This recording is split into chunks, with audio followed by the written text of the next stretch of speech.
Peace, y'all. Peace, y'all. Welcome back to Supreme Chief Holiday Channel. This is Lotus Television.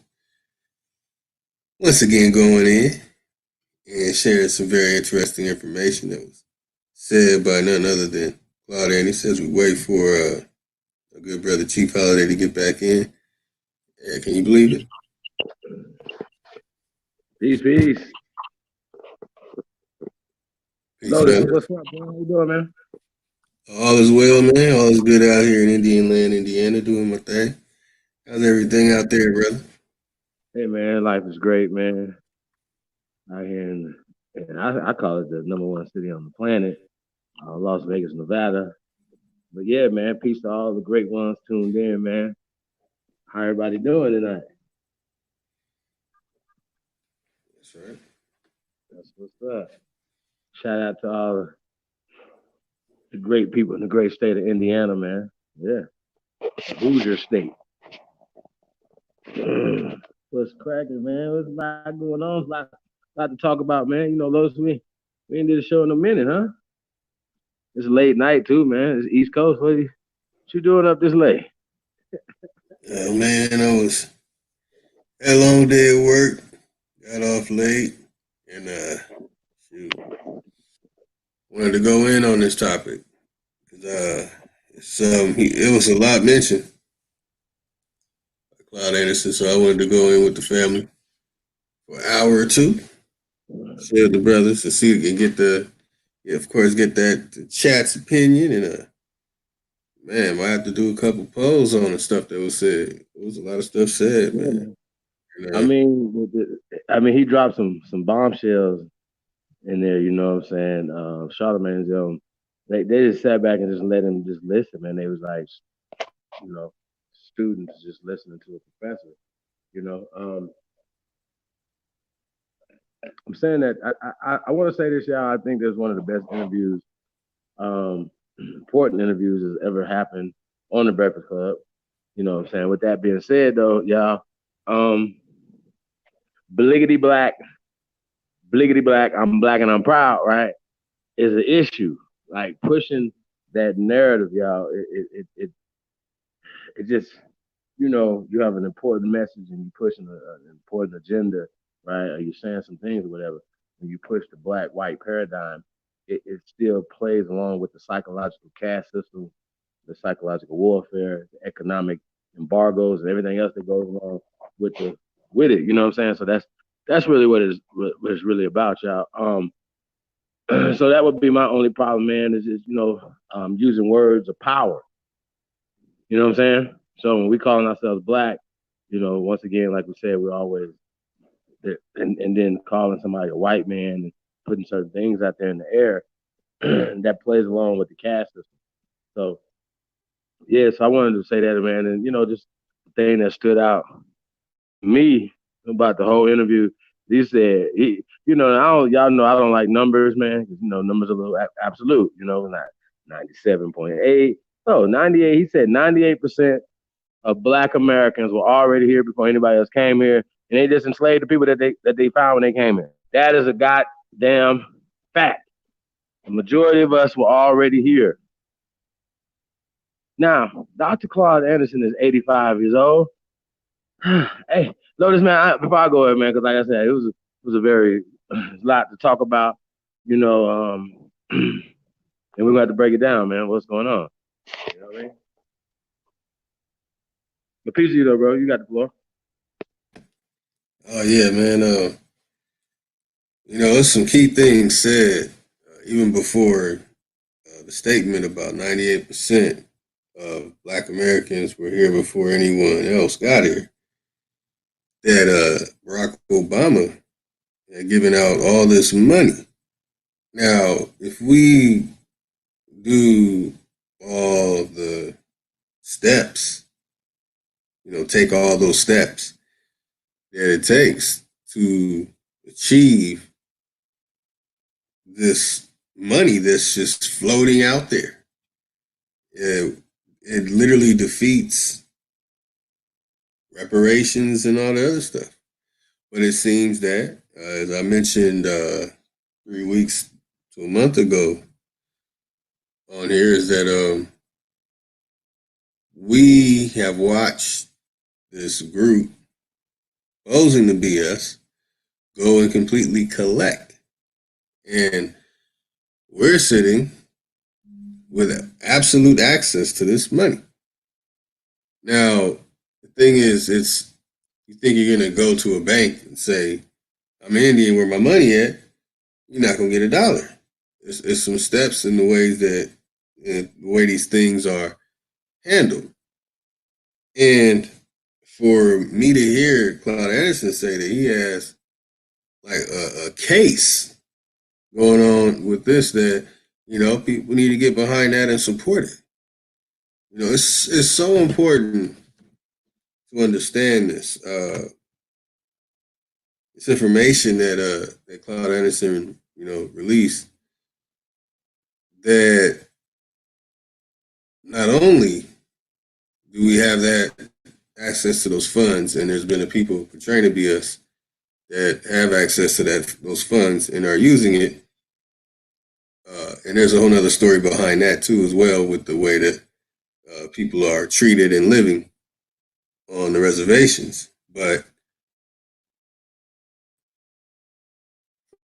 for us, it's intelligence and all these things and knowledge uh, of being segregated into the system of the people who are not us, and to not understand exactly how to achieve access to those funds, that money, and access to these things. Uh, you can't just go to a bank, and you would have to approach that which is holding those funds. How do we go about that? Claude Anderson spoke on it, and it would take much more. And I'm pretty sure he answered in a couple of his books on exactly which steps. And if that's what Claude Anderson, Dr. Claude Anderson, with 6 degrees, was talking about, and for me to hear him mention we need to get back to our resources. So not only is he talking about, oh, he actually knows about a treaty,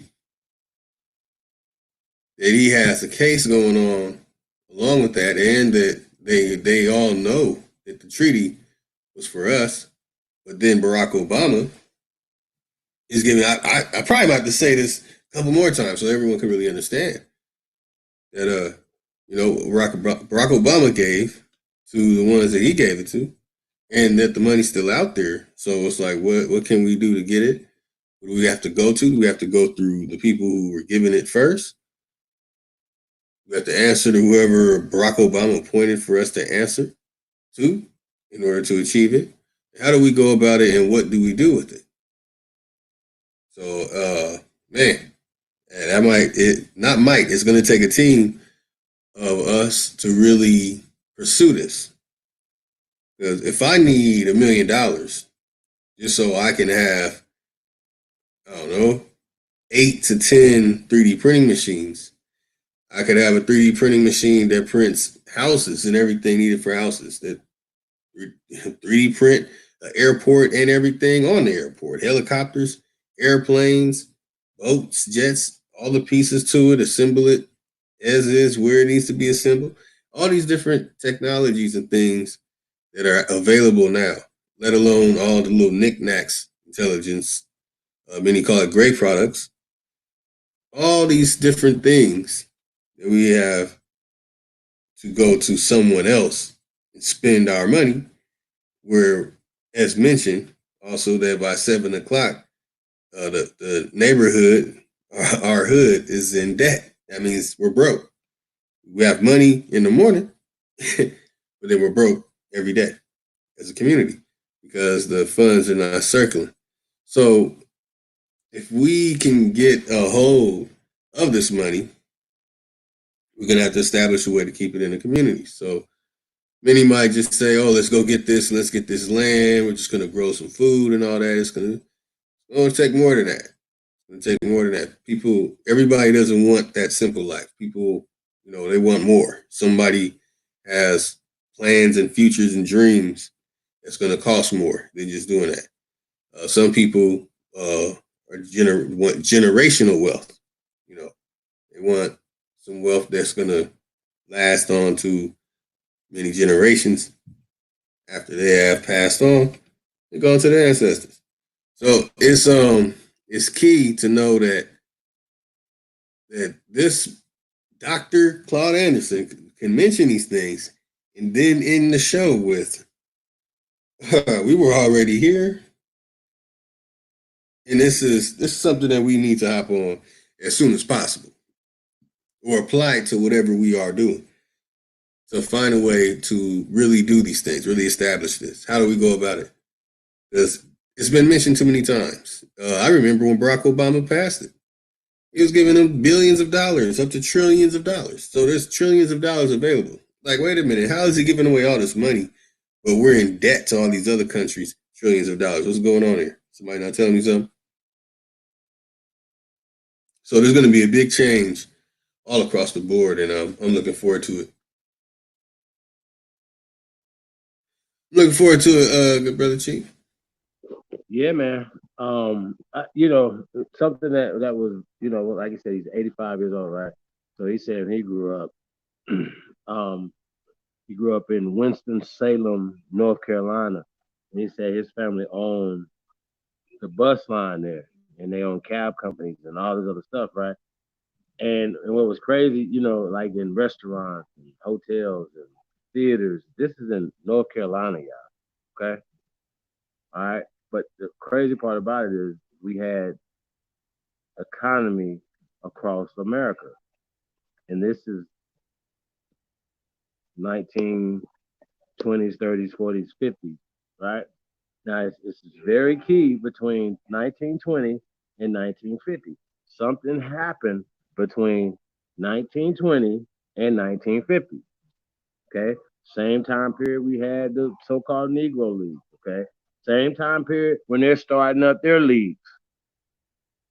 Okay, ours went down, theirs went up. Our pharmacies went down, the Walgreens is up. Our grocery stores went down, you have Smith's. Our chicken place went down, you have Kentucky Fried Chicken. Y'all get where I'm going with this. Now he said something that was crazy as hell. Y'all know I be like that. White ice is colder, right? He said that when these people were boycotting to sit on the front of the bus, right? On the front of the bus in Alabama and Atlanta, right? He said that once that went through, he said the blacks in North Carolina wanted to ride on the white buses now because they could ride in the front of the white buses when they already had their own buses. Y'all understand what I'm saying? He said that he was observed a guy go over and look at a bag of ice in a black place, right? In a black establishment, put the bag of ice back in the bin, went right across the street to the so-called white establishment, bought the ice, right? So he asked him, he said, "Brother, why did you buy that? Why did you buy the ice?" He said that because white ice is smoother. So he was like, "Yo, not only is it colder, but it's smoother too."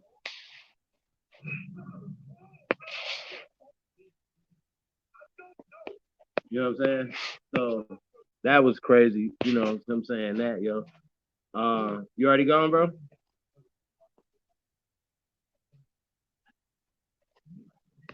So yeah, that's just a crazy thing, y'all. That we had an economy, right, in the 1900s. So this is not like a long time ago. We can go back and we can, kind of look into this, right? And so, they were talking about, we were talking about integration, right? And he was like, at this particular time, integration hurt the so-called black businesses because people now could integrate and go into other businesses, right? So they said that you integrated without a plan, you integrated socially, but you didn't integrate economically. Well, they did integrate economically. That's just a fact. They did integrate economically, and they integrated and took over economically while getting government handouts and things like that, land grants and stuff, where people were getting billions of acres of land for free. So they're giving away our ancestral lands here, or whatever. Now y'all gotta understand, they're giving away the best lands. The lands that's on the ports. The land is on the waters. The land is, the best trading areas. You know what I'm saying? Our ports, the coastlines, and things like that, or whatever. Right? These are the most, you, some of the most valuable places, because if you own in the ports, and you own in the trade and things that come through there. That's just what that is. So you can benefit off the revenue and things like that. So, yeah, so they took over the trade lines, and that's really what it was really about. Is really taking over the economic, taking over the resources, right? So he talks about resources, right? Resources, like when we talked about the peyotes, the Las Vegas Mopar peyotes, right? These people are getting into one of the largest solar harnessing facilities, you know what I'm saying, created. You know what I mean? So they're getting into harnessing the sun, right? Harnessing energy. That's a resource, right? That is a resource, brothers and sisters. Harnessing the sun is a resource. You be able to utilize that for energy. You're creating jobs, right? Peace and prosperity, right? That's what you're doing when you're coming up with these ideas. You know what I'm saying? So we're talking about controlling the resources. I think harnessing the sun is definitely something that we should be looking into, y'all. Load you back. So what else we got?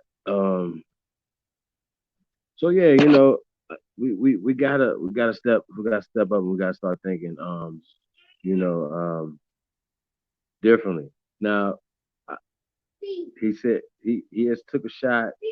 He didn't say by name, but it was kind of when Charlemagne asked him about people doing reparations and stuff, right? Um, Nothing I don't agree with. Whatever anybody else is doing, you know what I'm saying? We shouldn't have a problem, what they got going on, whether they Johnny come latelys or whatever the case may be. Maybe you inspire something that somebody was doing. You know what I'm saying? So I don't really get into that aspect of it or whatever. Like I said, to be able on Charlemagne them happen to tear down or talk about anybody else, to validate my greatness. You know what I'm saying? So that was all. I didn't like that. That wasn't a good look. Dr. Anderson, the black thing wasn't a good look. Saying bliggity black a million times, black this, black that, black this, black that. Right. So when you're going to the 1866 treaties and this Bill of Rights, right? The Civil Bill of Rights, right? When we talk about civil rights, he was like, well, that's not for black folks, right? Yeah, nothing's for black folks. Black was a condition. It's not a race. It was a condition to put people into a class system, right? So it's interesting how these things get blurred. But they talk about Reconstruction. I'm like, Reconstruction era, that goes from 1865 to roughly what 75, right? What, 65, 75, right? A 10-year period, time period span or whatever, right? So and after that time period, right, 1875, what happened? More immigrants were coming into this country, becoming wealthy because they're getting land. Okay, the land is wealth, especially in a agricultural based society, right? Like think about it. You know what I'm saying? Yo, bro, you back? Like that. Okay. So in an agricultural based society, what's key? Land. And obviously, labor is a part of having land. So, you know, um, if you're a landowner, whatever, then you got to worry about labor, right? Now, fast forward into today, when we look at our businesses, right, or our economy is completely gone. You literally have, think about this, yo. Ours went down while everybody else's economy, foreigners, came into this country and came up to where they're building skyscrapers, marinas, so on and so forth, right? So Asians, Arabs, everybody can come to this country and come up within an economy that was already built by us. Do y'all get it? But nobody, I mean, nobody wants to provide labor for our economy. Okay, this is the key. This is the key to everything. And if it's this is not by accident that nobody works for us. Nobody. We don't work for us. We don't work for us. You know, yeah, those are we don't want to work for each other. You know, we don't want to work for us. We rather go work for people outside of, different Europeans or different foreign people who come into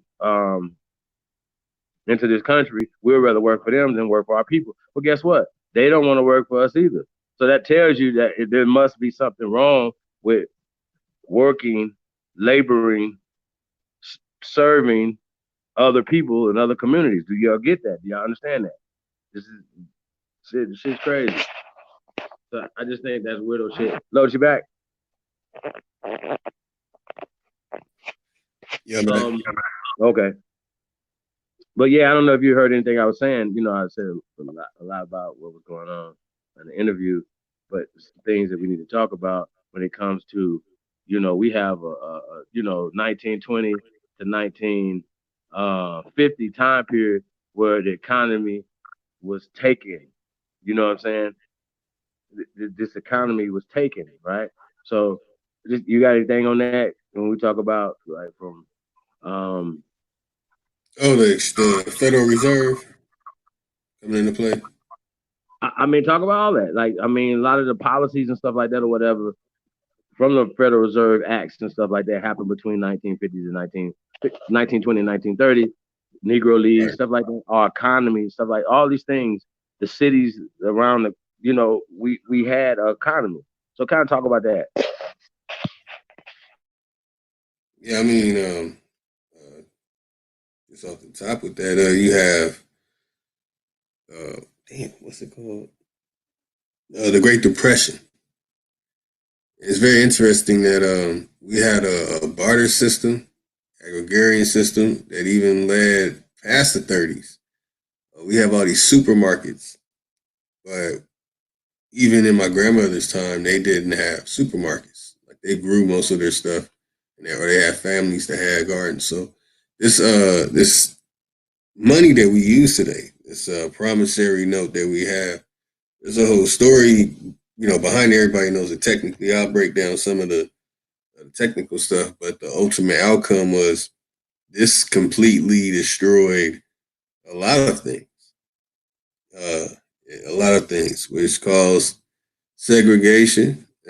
Same time with segregation, and yeah, but also what Claude Anderson mentioned that there wasn't the same amount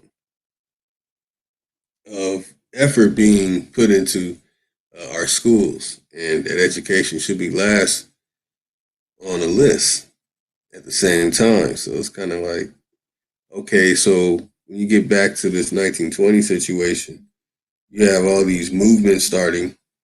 You have a lot of snake oil organizations coming into play, and some of them still exist today in many forms. And we have this currency, this Federal Reserve Act. I'm trying to remember exactly what year. Hold on.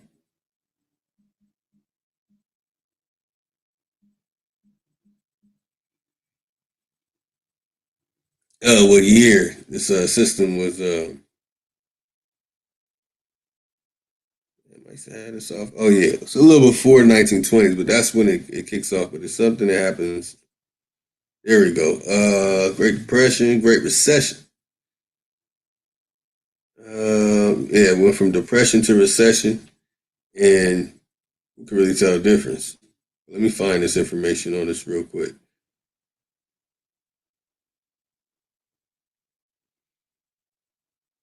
There we go. 1846 to 1921, we have the independent treasury system. But even once you get shared to the end of that, even if 1846, you have 1862, the free banking era. So just touching some very important things with this currency. This Might be an approach that many have not taken when looking up this. So I'll share with the family. Uh, you don't even have to dig, search real hard. You can, of course, you want to get the deep stuff in it. You want to see the actual documents. And yeah, but you can look up the timeline of central banking in the United States.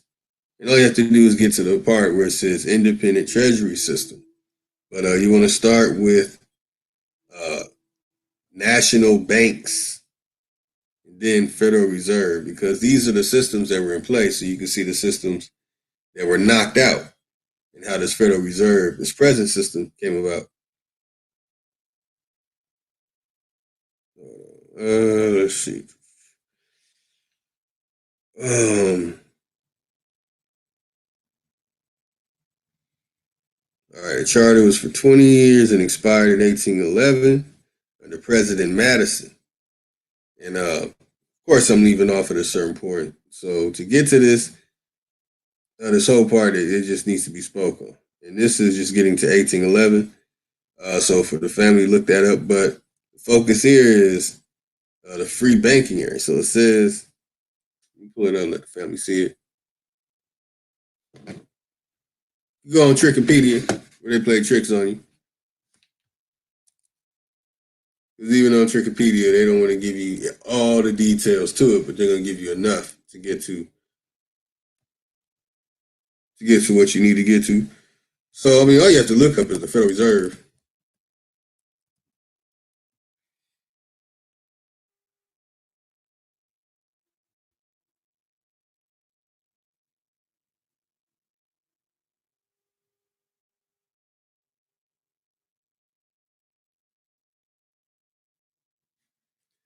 And if these are the ones who create the system, it's like, okay, so whatever it was that we consider reparations or the treaties in 1866, what mint or note or barter system, what was used uh, prior to that time and through that time.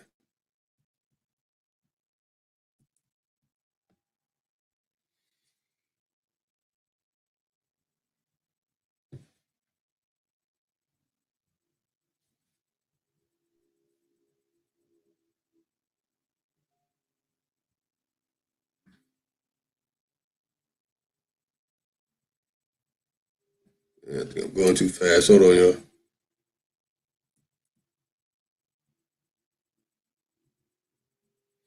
So in this period of time, yeah, where's it at? Yes.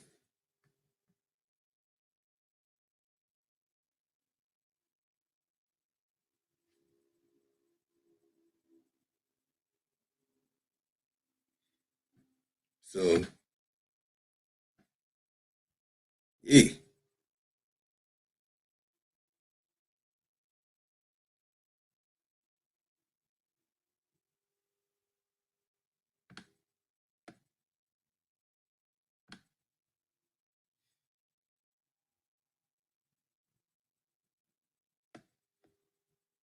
And what the hell?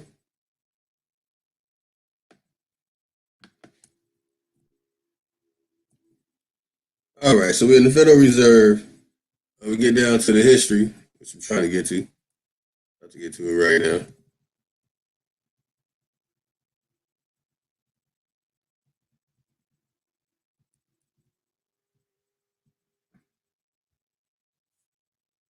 All right, in the history, you see the timeline of central banking in the United States and the period, which was mentioned by Claude Anderson, is 1866. That would mean that you have the 1846 to 1921 independent treasury system. And let's see here what it got for us. It says the independent treasury was a system for managing the money supply of the United States federal government through the U.S. United States Treasury and its sub treasuries independently of the national banking and financial system. So it was created on August 6, 1846, by the 29th Congress with the enactment of, and it goes on, and that means it's only from that specific Congress.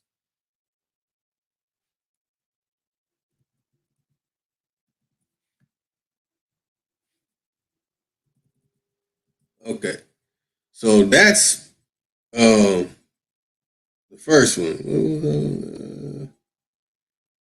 Okay, independent treasury. That one ends in 1921. So before that one ends, they switched up this on us, and it's the National Banking Act of 1863, providing loans in the Civil War effort of the Union, included provisions.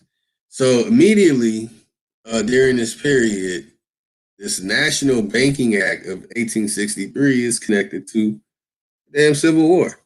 So this is what happened with that. Let's take a step back and think what's going on with all these movements uh, popping up out of nowhere. You see the Federal Reserve System, they won't let you click on that. The source, Chairman Alan Greenspan. That's right, Alan Greenspan, our banking history.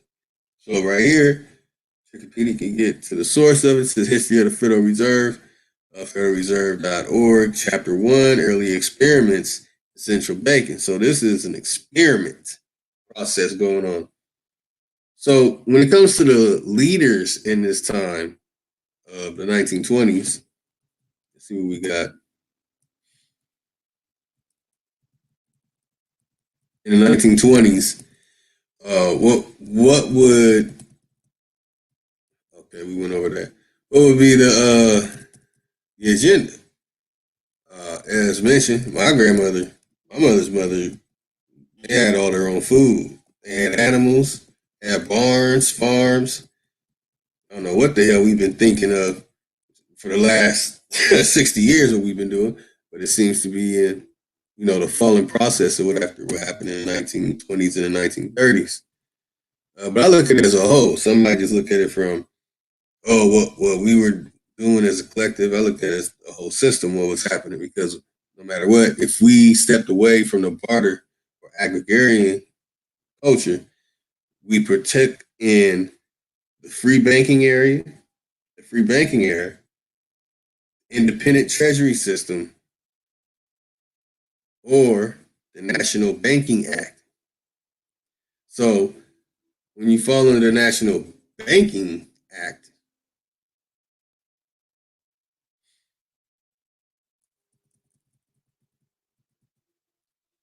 you have to deal with this. You know what I'm saying that National Banking Act of 1863 and 1864 were two United States federal banking acts that established a system of national banks and created the United States national banking system and encouraged development of national currency backed by bank holdings of United States as in U.S. Treasury securities. So those same people that have to handle the securities for some mystical, magical reason starts to panic. And it says here during which series of bank panics? 1873. 1873. Look at that, man. They out there tripping.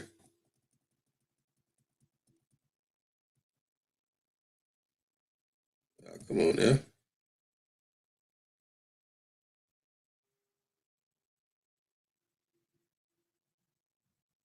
Really?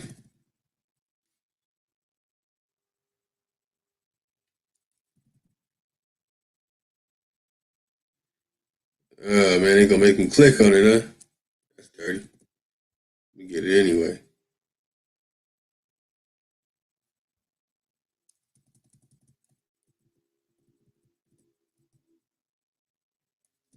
Got him.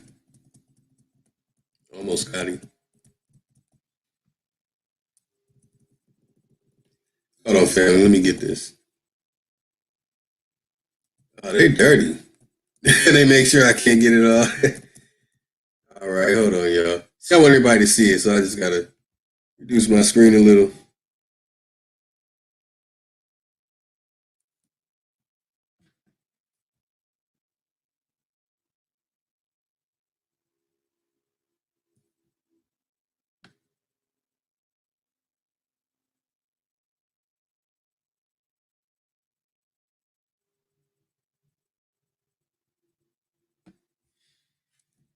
Damn, I had to go all the way back up here.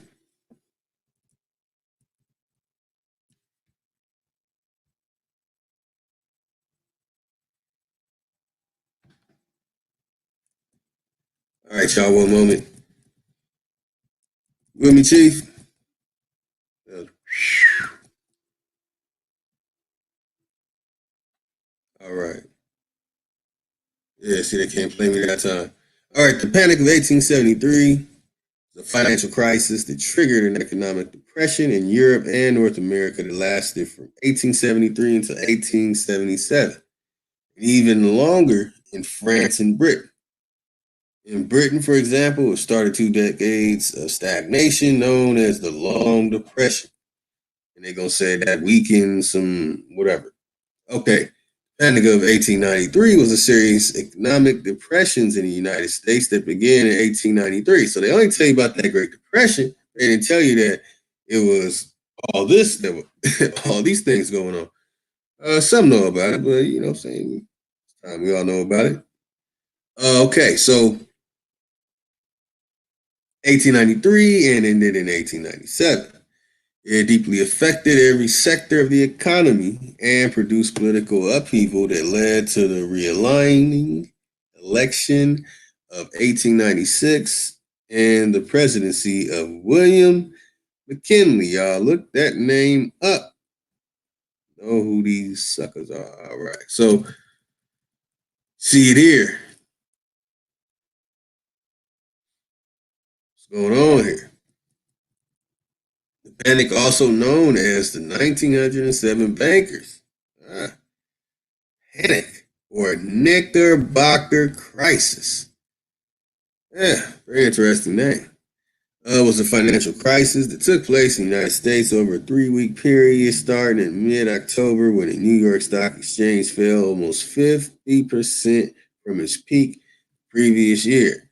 So everybody who had all that stock, so instead of controlling all your resources, focusing on the land and everything you can do and everything you want and everything you need, people were putting all this money in stock. So instead of, well, anyway, y'all get the point. But that's just barely getting to the basics of it, the history of it. Um, so you see, they got coat of arms connected to it, seals, Federal Reserve symbol. You all seen this before. It's on your dollar bill.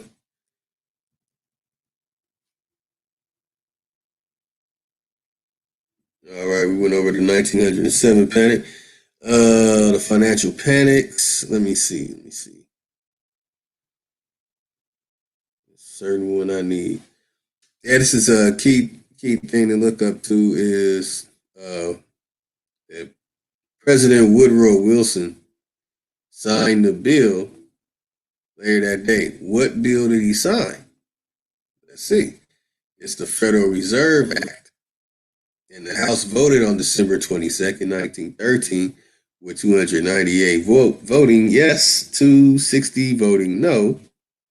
The Senate voted 43 out of 25 on December 23rd, and that was in 1913. So it took 2 days. President Woodrow Wilson signed the bill later that day, 1913. So then you have it in the paper right here.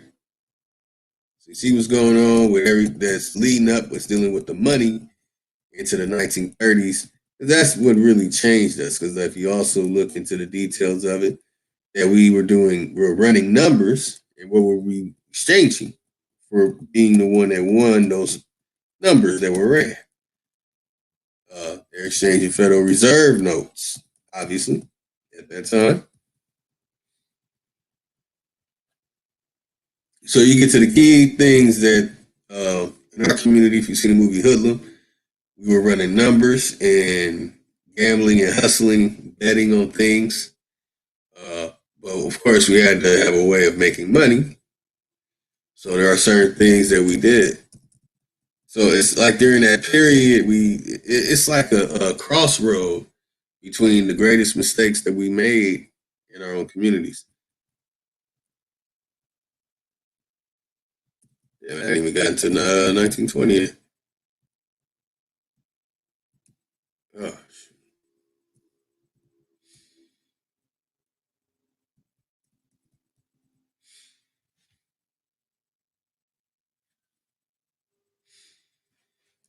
now, here goes a very, very important thing that a lot of people will just skip over, and it's the Wall Street crash of 1929.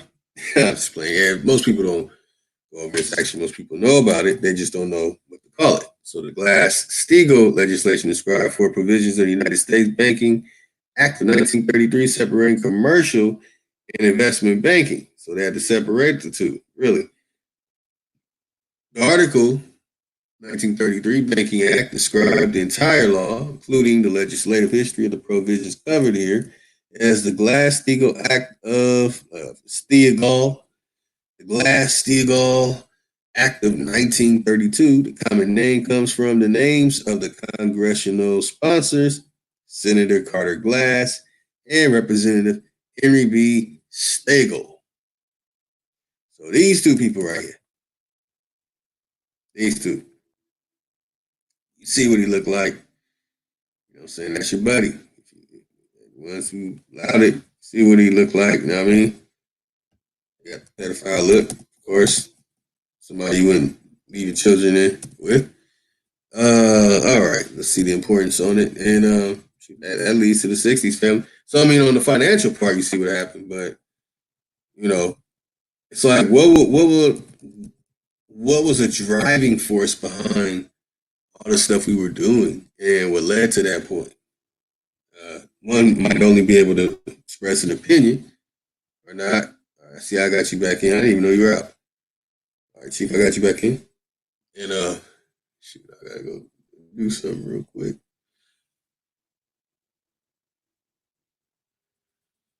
I see the chat lit.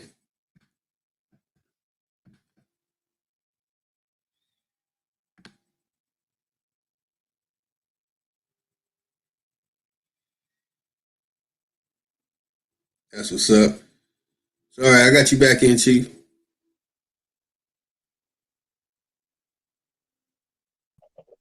Yeah, man. Hey, man. Peace. Peace and love to all American Aborigines. Troopers in the building. Hey, man, shout out to my mama. Shout out to my cousin Tasha. They probably tuned in, y'all. I gotta mind my manners. But no, then this is so you getting into the Federal Reserve and kind of breaking down, like y'all got to kind of understand, like, every 4 years, every 8 years, and it's even every 2 years or so in the states and counties and things like that. But you have different administrations, right? So you had different people who were literally put in office by some of these clandestine organizations. You know what I'm saying? Let's just be clear. You know what I'm saying? And they were funding a lot of things. So when we're talking about the Carnegies and the oil barons, the railroad people, and all these other people, or whatever. You know what I'm saying? A lot of these people manipulated a lot of the elections, right? So of course, if you got certain people getting putting certain people into certain offices and doing certain things, they're gonna obviously administer things that would benefit them and their cronies. That's just that's how that works, right? So a lot of things that have happened to America put America in a depression. You know what I'm saying? And so we got to talk about that. Becoming a part of the World Bank and IMF and all that type of stuff or whatever. So we're talking the Federal Reserve and things of that nature. It gets kind of crazy, but everything is intertwined, so to speak. You know what I'm saying? So when we're talking about Dr. Claude Anderson, um, he's using black, right, as a descriptive, not only as a descriptive term, but as a social political construct. We still use it against ourselves, and that's the problem. So I kind of wanted to break that down a little bit too, bro. You know what I'm saying? Just kind of like um, his interview a little bit more. I don't know if you got into that once you got back. So I don't know how far you got into that.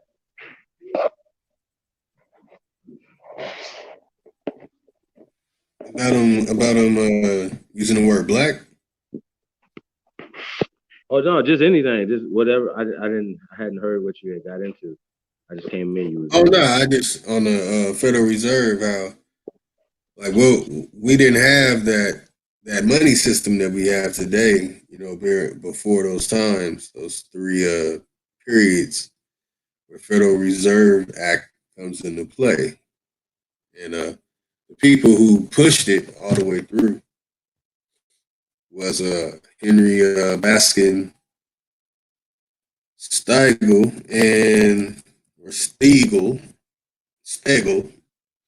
He's silly with his last name. It's a weird last name. So and Carter Glass. So you have these two people who are key figures to this system being created, and that means that when Oh, you old, you if there is something owed to us, it would be from something prior to that type of you know paper being used as a monetary note or that monetary system we use today, that promissory note. So it would be more attached to resources, uh,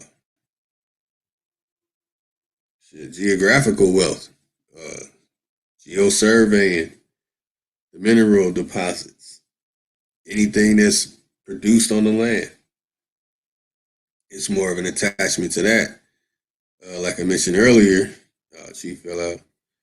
I mentioned earlier, you can't just go up to a bank, say I'm an Indian, I'm an Aboriginal, or I'm Cherokee, or I'm this tribe and all this. And I have this ID. Give me $1 million. Where's my money? It doesn't work like that. You're gonna have to take these steps that's needed. I like the fact that he was hinting to it, but he didn't expound on it. Give you like if Claude Anderson would have gave everyone the details right then and there, this is what you do. Go get that money. We were here first, 98% of us. So that money, that's our money. And Barack Obama giving it to them, well, no one stepped up. Barack Obama put that out. Nobody stepped up but the $5 Indians are the ones that took over, the descendants of the $5 Indians. And, we were supposed to step up. And that means the Federal Reserve, this thing that was created, that was pushed through by these two people who had other people who agreed with them. I believe it was like 260 something, if I'm not mistaken, that agreed, and 60 of them said no. Very weird. It's the 60 that said no. We don't want this, happening. And the larger group agreed. So there's some type of very odd thing with that as well. And during that time, our people had a system called running numbers. So that was a big time connection. But Chief fell out. I waited for Chief to get back in, y'all. Gotta run it for a minute.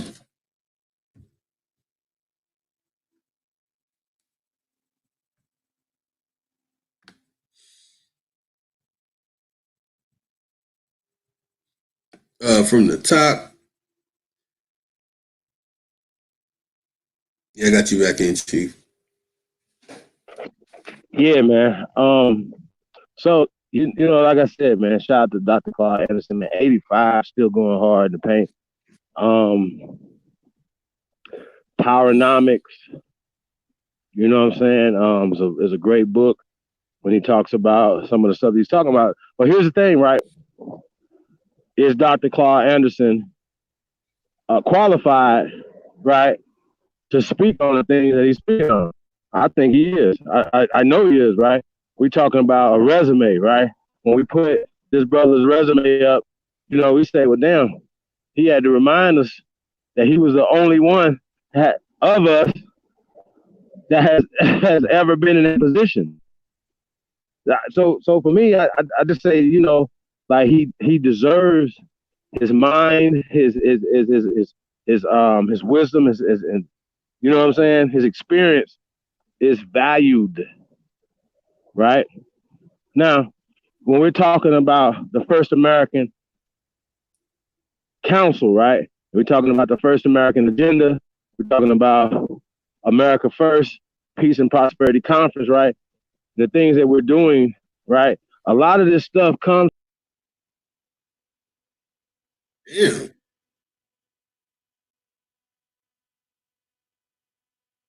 I don't know what happened.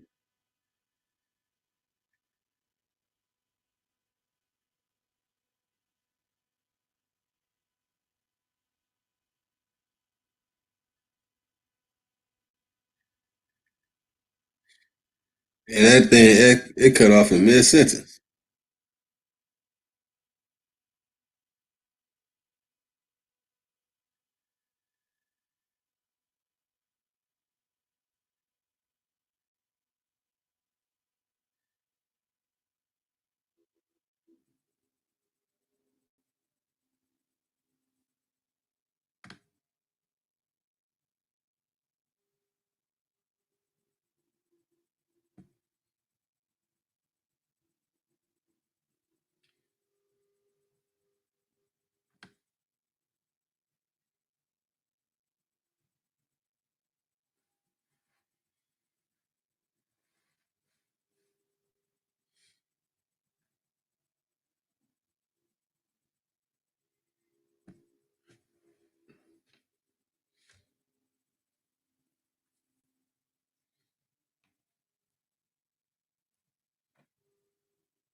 All right, waiting for Chief to get back in.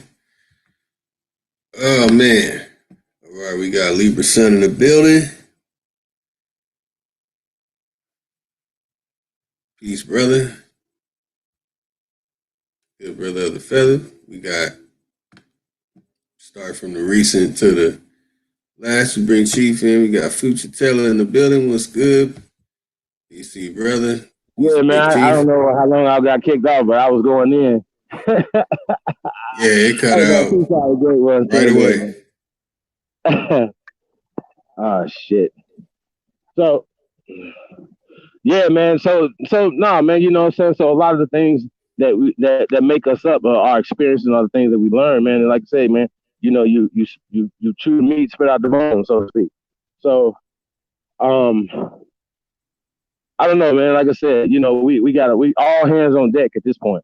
So, when it comes to Dr. Claude Anderson, like I said, that was one of the best, if not the absolute best interview the Breakfast Club has ever done. And just to recap, what we're saying is, what would have made it even more like like it was already, you know what I'm saying, a great interview, right? But what would have made it the absolute trifecta is if he would have replaced black with original, aboriginal. You know what I'm saying? Even when he's saying native, right? When he's saying native black Americans, right? Even when Dr. Claude Anderson, Yvette Carnell is saying ADOS, Tariq Nasheed is saying foundational black Americans, all that stuff comes from the movements and the things that we have been pushing from the Aborigine community. Period. And don't let nobody tell you nothing different. Don't let them say anything because it all comes back to your lineage, your birthright, which is this land, right? This is our land. We did not come here. We've never been brought here. And for him to say that 98%, right? Think about it, he's 85 years old. He's 85 years old. He is responsible for at some point, a lot of us weren't even born when he was over education of the state of Florida, and he was doing certain things, writing curriculum. Yeah, I'll be right back. Right, right. You know what I'm saying? His resume, like some of the stuff he's saying, like he was even telling Charlamagne him about him dealing with Strom Thurmond, and then getting three black uh, circuit judges. You know what I'm saying? Federal judges appointed. You know what I'm saying? So a lot of things that he was saying, I hope it wasn't going over nobody's goddamn head. Because I mean, he's saying some stuff that we need to know. We're talking about, the first side of part of it is unity, right? Working together, peace and unity, peace and prosperity, right? The first level of the thing is us coming together, and that's what it's really about. And then he said, leasing, renting, or buying the politicians. We should be grooming our politicians, right? Grooming. Every the third day, you be like, yeah, you look a great alderman. You know what I'm saying? You look at the boy and the girl and be like, they don't even know what the shit is. But we have to groom our own people to put our people in these positions. And we can't be like, oh, no. We can't be a part of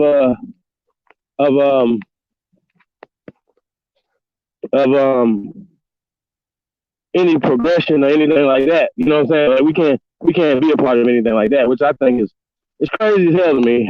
That we can't be a part of wanting to be mayors and governors. You know what I'm saying? Like we just been alienated away from our birthright, like because in some places around the country they were violating people's voting rights and things like that because you know how important it is for you to participate in the voting process or in the whole electoral process or a whole political process. It's important for us, and we always are stressing social, political, economic power. If we're not speaking social, political, economic power, then a lot of the conversations that we have, and we just having them for fun, right? So Dr. Claude Anderson's conversation was powerful, but like I said, when we're using words like black, bliggity black, I'm black and I'm proud, right? It takes power from you and gives power to outside of the community, right? We're saying we're Americans. This is our country. We just have to start participating in our great country, y'all. Everybody else comes here and participates in our great country while we still sitting on the sidelines watching, cheering in the stands, literally. Okay? I mean, this is the thing that we got to stop doing. So we have an opportunity, y'all, to make history, to change, because there's so much work to be done. So I don't even understand why people act like, there's a problem. There's so much work to be done that it's incredible. So when we say all hands on deck, well, we need all hands on deck. And y'all understand people are reaching out and saying, man, we are artists. I'm a mathematician. You know what I'm saying? I mean, farmers. Shout out to Big Hawk. People have different businesses, dojos. I mean, we just got so many different things that we have to start investing our time, money, and energy into, and that's our community, right? So when Dr. Claude Anderson, who's been speaking about this for years, talks about the money circulating in the community, it never bounces around in our community. He said literally it's like 6 hours and bounces out. We have to talk about it. We don't have an infrastructure at all. And this reminds me of the brother and sister in Chicago that literally was saying, well, listen, we're gonna try to go every day for I don't know how long they were gonna do it, 90 days or something, where they were gonna try to only spend money with what they were saying, black businesses, okay? Getting gas, food, stuff like that, or whatever. And in Chicago. So they had to go like literally 40 minutes to go get gas. You know what I'm saying? And those are some things they had to do without because we don't own it, right? But this is a major city. This is Chicago. But this is every major city. You got Chinatown, but we don't have Aboriginal People's Town. And that's what we need to have, man. Shout out to People's Town, man. Shout out to Chihuahua. But yeah, that's what we need to have. Our own towns that are economically, what Dr. Claude Anderson said, communities in our neighborhoods, communities where you control the economics the police. I don't know if you said that part, but definitely control the economics, control the police of your community. That makes you have a community. So I think these are things we talk about. Lotus, what do you think about that, bro?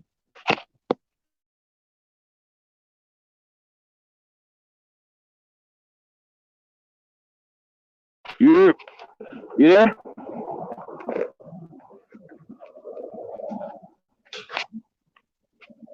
Lotus,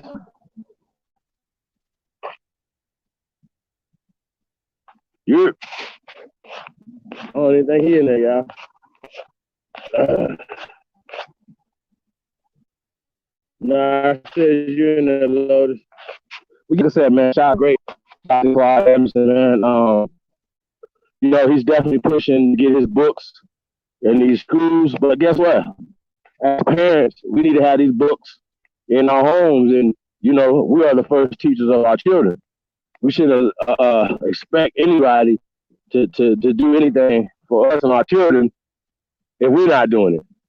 Well, we want them to go get. Come on, like why if anybody was competing with you, if I'm competing with you, right, and I want to put you in kindergarten, I want to put you under a system that dumbs you down.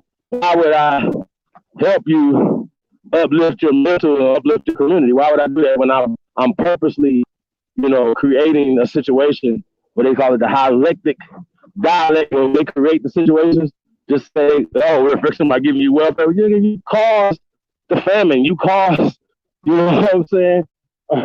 You redistributing or misdistributing the wealth, right? So these are the things that got to stop happening. The gerrymandering of districts and all these other things, all the unfair treatment of things that are happening or have happened in America, they have to stop. It's un-American, and we cannot say, "Oh, this is a black thing. This is an American thing." Yeah, okay? It's an American thing, and that's what we got to focus on. Stop crying about color and all these things. Like you said, while they was working and looking for civil rights, they should have been going for economic rights. I mean, we had it. We shouldn't have given any of our economic base up, and we did, and that's a problem that we have to fix. Lotus, you back yet?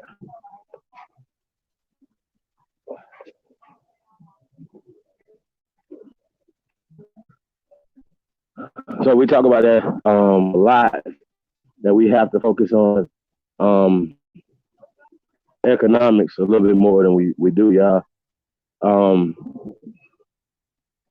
I think we focus on the other things too much. The things that don't matter, the colorism and stuff like that, whatever, as opposed to economics. So, like I said, a lot of great Jews.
Oh yeah, we waiting for Chief to get back in.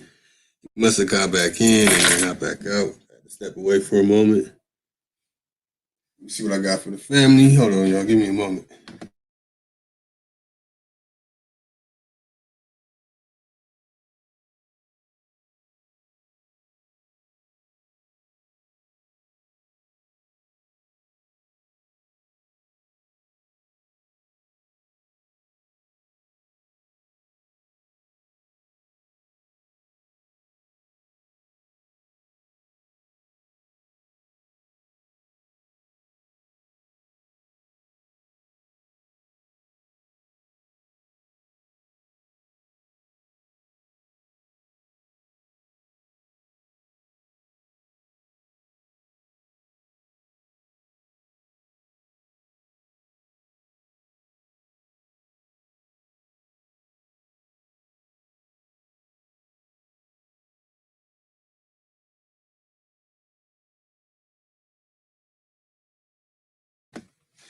All right, wait for Chief to get back in.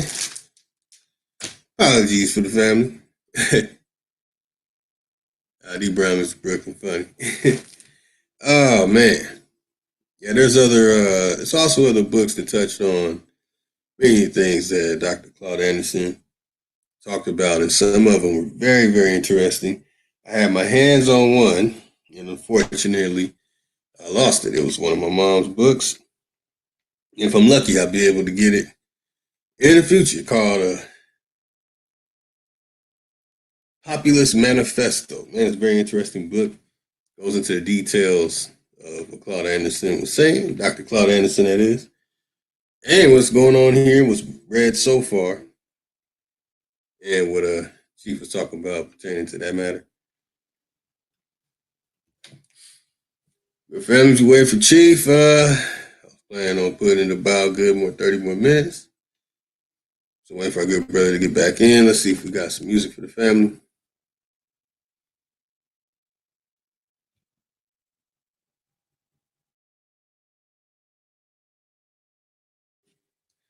Also, y'all go check out my channel, man. Lotus Television 2020. Really busting my channel out. That's going to be for those who are interested in some different type of sciences. Really don't like the word science or the word scientist, but you know what I'm saying, for those who understand and like to know more details, be dealing with a lot of things. I have a BBC special that I'll be putting out, and one that I created. So you'll get to watch what I'm allowed to share, and then later I will be producing my own presentation pertaining to all that which was shown in what I call Cogniti Fin, the center of fire. So I'll also be releasing that commercial again. And now I tried to put it out about a year ago, but things didn't work out. I didn't want to buy body. I wasn't trying to be in a. I was not trying to be a abiding by YouTube citizen. So now I know the parameters of all the ways to operate and do the things that I need to do to get the information out. So therefore, I will be representing good old Cogniti Fin and going in 2020. And we got our good brother Chief back in. I don't know how long you were out. I was watching on my phone. Family I had to take care of some stuff. Uh, Chat lit. They going in, family. All right, I got you in.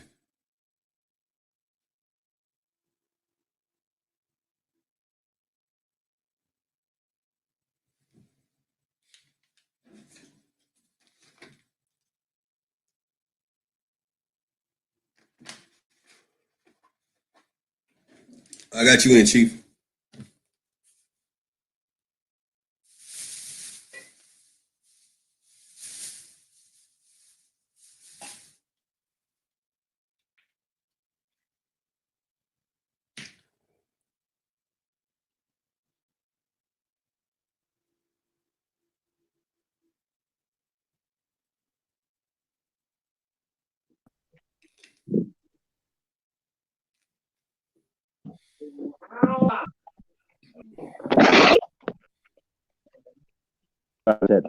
Hey man, peace, brother.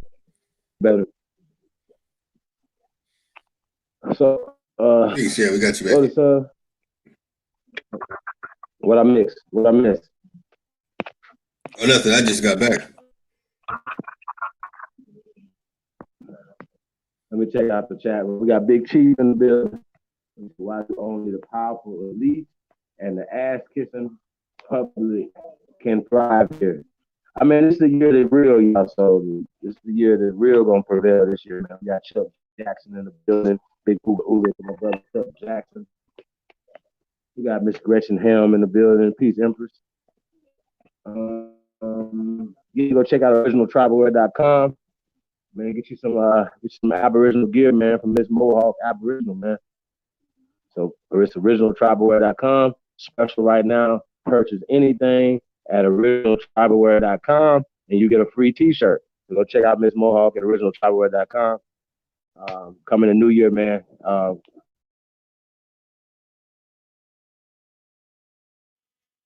Yeah, Chief, what's wrong with your phone, bro? That should be cutting off in mid sentence. Damn, like an inkling notification of being cut off.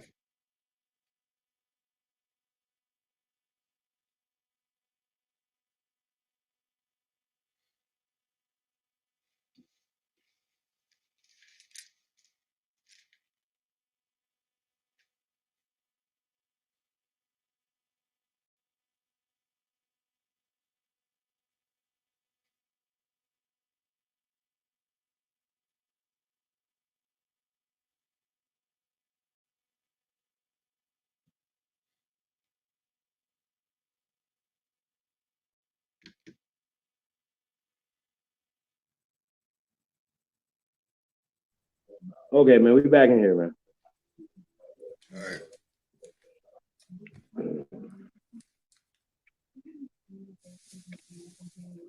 What's cracking though? What you got going on?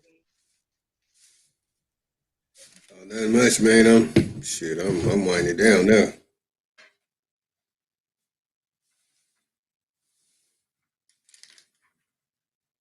And cut out again? Oh no, you still in. Yeah, no, I'm right here. I'm going down the line in the chat room. Like I said, man, peace to all the great ones tuned in, man. Originaltribalwear.com. And then we got AmericanAboriginalShoes.com. Go check us out, man. If you haven't signed up for the Declaration of Reclamation, check that out. You know what I'm saying? Check out what we got going on at the council. You know, get any emails and things like that, whatever. Hit us up, man. I'll share the links in the chat room somewhere, man. Like I said, man, peace to everybody.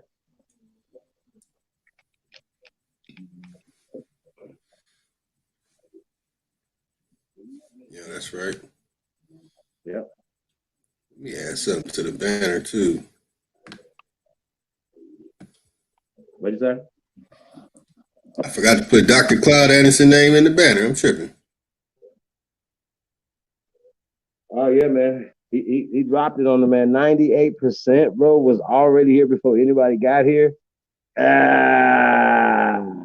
he said, you know, a little something that they basically uh, uh, took the African out of us, but you know, we're not Africans. You know, that goes along with the out of Africa hypotheses, right? That has been debunked.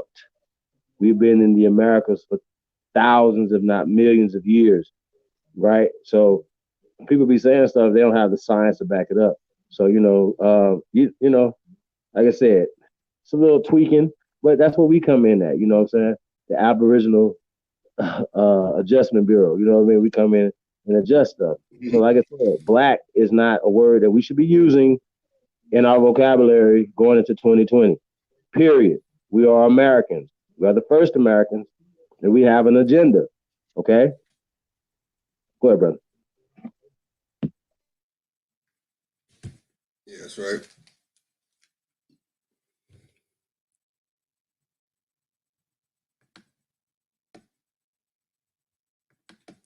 The agenda is peace and prosperity, and keyword peace. Other word keyword prosperity. You know what I'm saying? Um, I don't know who would be opposed to peace and prosperity. You know what I'm saying? Those are things that we need to be getting done ASAP, right? So we need to work on them right now. Like it's not we can't. It's time out for plans. Now it's time to start executing a lot of these talking points that people be talking for years, right? I'm sure Dr. Claude Anderson um, would like to see some of these things. You know what I'm saying? A lot of our elders would like to see some of these things implemented. You know what I'm saying? Peace is the start. We don't have peace, we're not gonna be able to build shit. So yeah, kind of talk on that, brother, about peace, brother, and prosperity.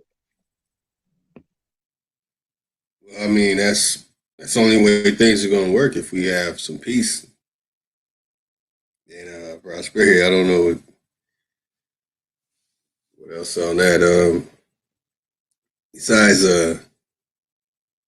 dealing with each other and even if we don't agree on everything with each other, just being peaceful about it. It really needs to start with the family, of course, and the prosperity, of course. We have to be prosperous. I mean,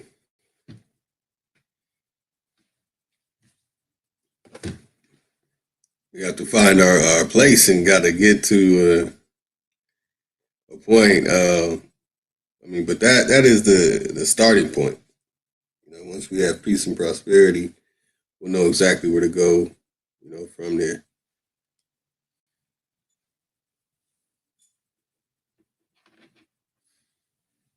I mean, and that's what's going on with the hashtag America First Peace and Prosperity Conference, October 9th through 12th, man.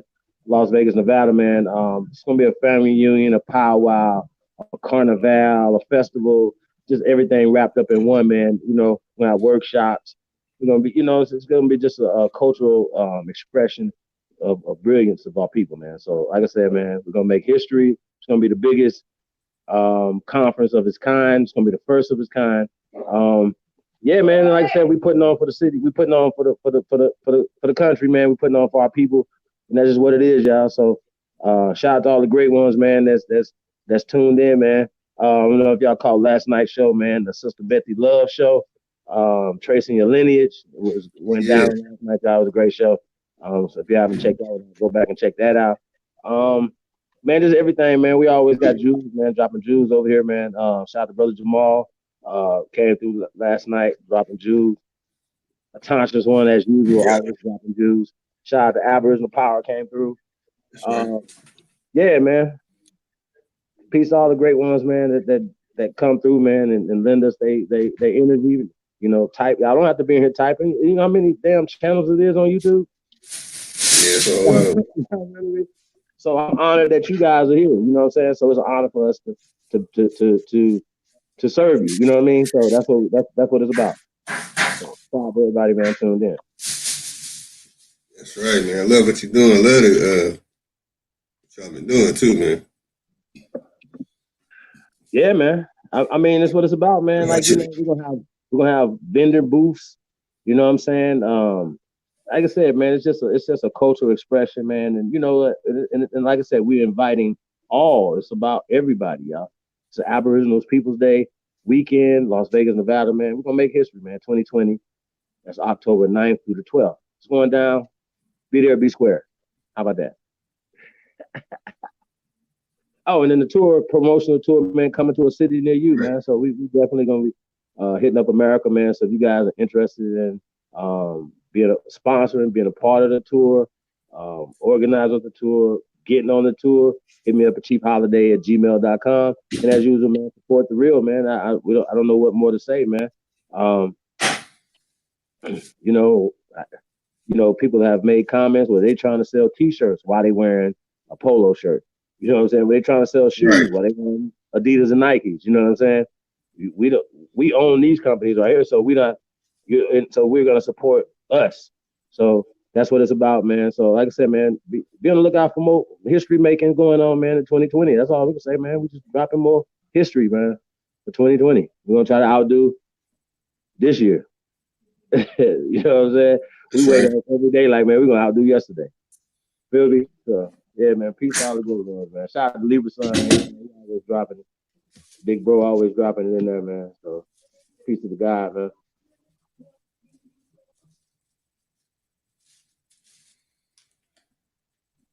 Oh yeah, definitely looking forward to that.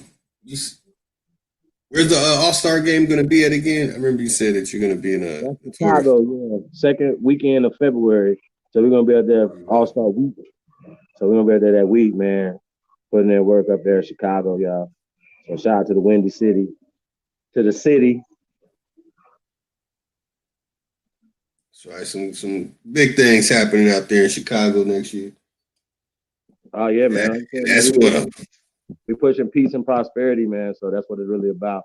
Shout out to New Era out there, man. New Era Chicago, New Era Detroit. So yeah, man. Like I said, man, it's really that's what it's really about, man. It's about these babies, man, and really, uh, loving on your people, man. So that's what it's really about.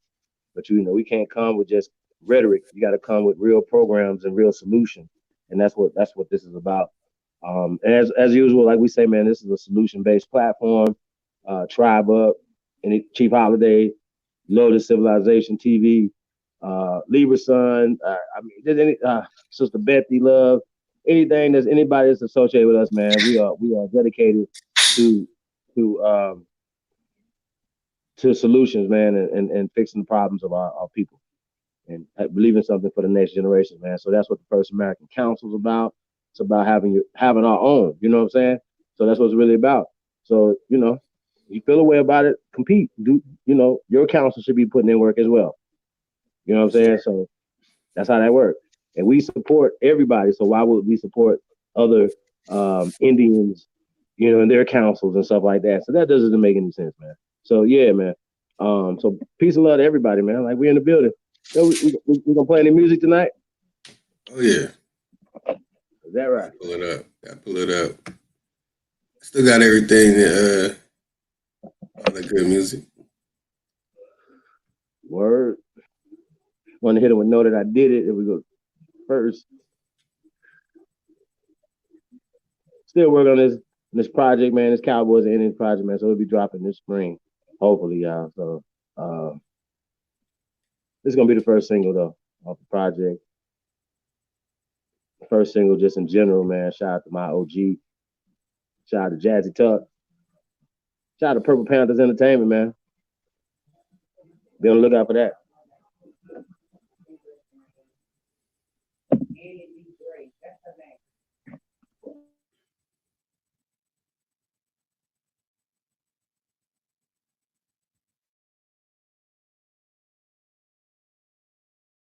Yeah, man. Rest in paradise, man. All the people that made the transition this year, man. You know what I mean. So rest in paradise to them, man.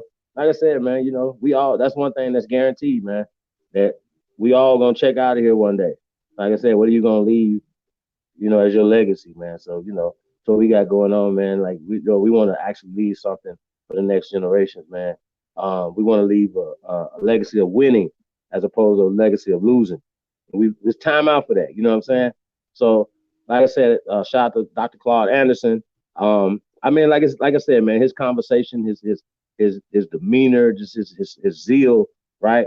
At 85 years old, man, it inspires me as a younger man. It inspires me. You know what I'm saying? So when I see that, it's okay. I ain't gonna critique him down to the dirt with, diminish his greatness, right? You know what I'm saying? So we supposed to be able to help him. So man, shout out to Dr. Clyde Anderson, man. Like I said, man, it's time out for all the division though too. I know we don't all see the eye to eye, but I don't think that the foundational Black Americans and the ADOS, the American descendants of slaves, and then you got you know in Cobra, and you guys would be strong if y'all work together, right? The old with the young, you know what I'm saying? Because you got old and you got younger energy. So I wouldn't, like I said, man, like I was critical on the ADOS, because of slavery, because of the word slavery. But I'm bigger than just a word spell. You know what I'm saying? To see the good that can come out of it. You know what I'm saying? So that's all it is, man. So people say, well, they started that just to derail the Aboriginal community. Nah, they can't derail something because you know how like they say that old saying they say the devil plan, but God is the ultimate planner. I probably butcher that, but y'all understand what I'm saying. So we are gods, Let's act like gods, man. Let's take our legacy back, man. Let's take our respect back globally. You know what I'm saying? But it starts locally first, man. So that's where we going, man. What you got, Lotus?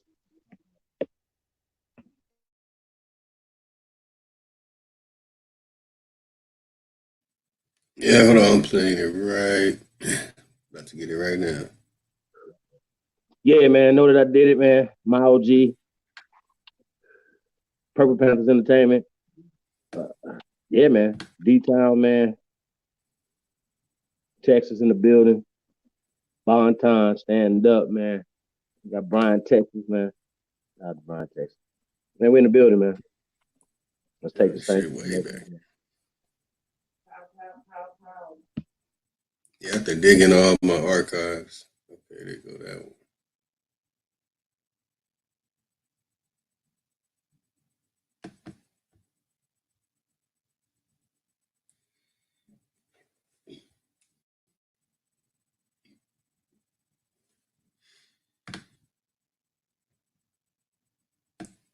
All right, there we go.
Yeah, man. I mean, anybody's an artist, man, producer, aspiring artists, aspiring producers, singers, dancers, whatever your talents are.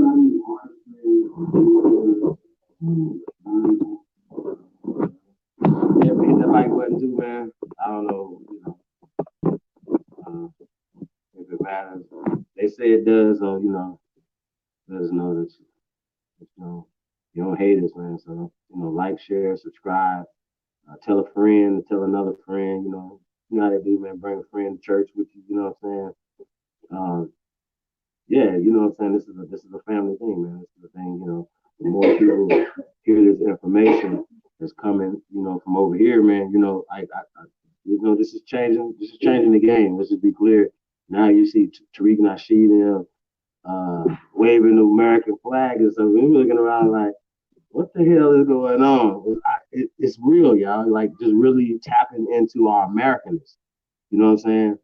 Being um, American supremacists. You know what I'm saying? That's all I could say. And it's no disrespect to nobody else, but we every other country and every other people. You know what I'm saying? They big up their country and they big up their shit. So that's all we doing, man. It's America first, man. It's really about America. And listen. yeah, we got to be open minded, man, to talk to everybody. Whether it's the Republicans, we can't say, oh, we only can talk to Democrats. And y'all look like puppets. Y'all look like damn fools only talking to Democrats. Dr. Claude Anderson said, hey, man, buy all politicians. You know what I'm saying? Like, I don't know. It doesn't matter about the party. It's two, a bird, was it feathers, bird of the same feather, some shit. Whatever. Y'all follow me. You know what I'm saying? So I'll be butchering up, little saying, but y'all get what I'm saying though. Hey, Lotus, man, whenever you're ready, man, just let me know. All right, I got it up running now. All right, let's go, man. Mile G, know that I did it, man. First single off this Cowboys and Indians, and not off rap money, man. So let's get it. Let's go.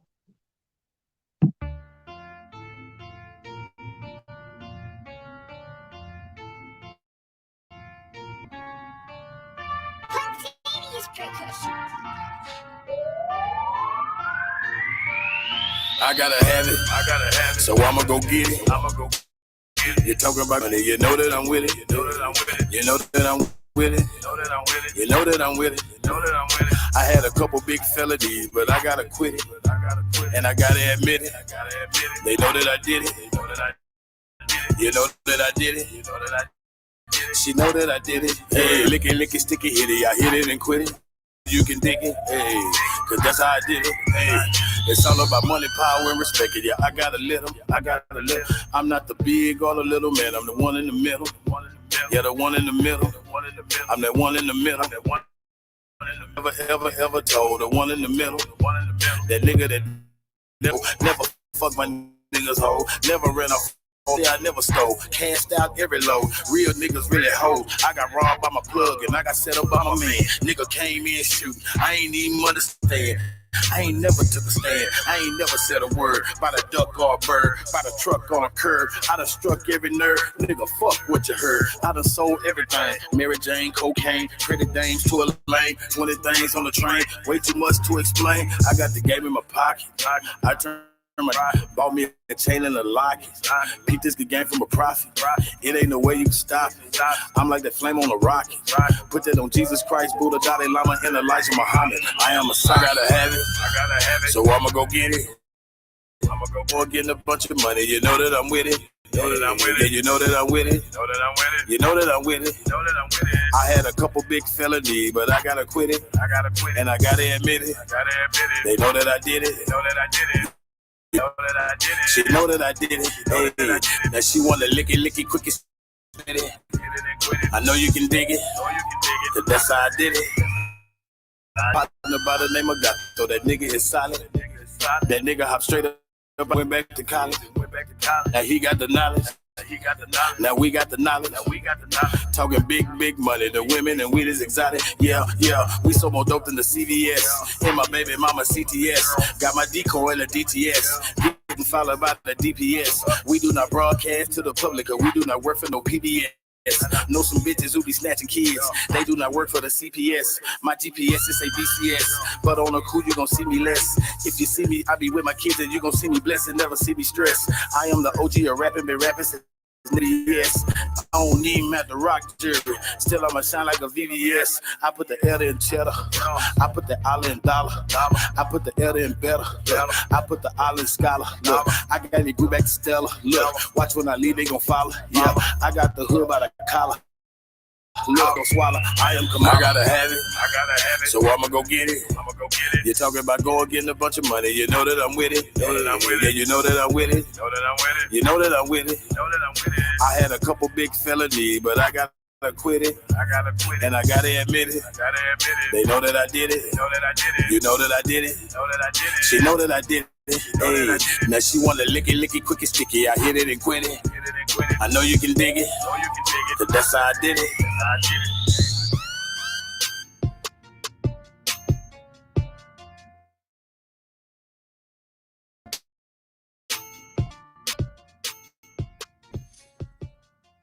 That right. That my OG. Yeah, man. Purple Panthers, man. Purple Panthers.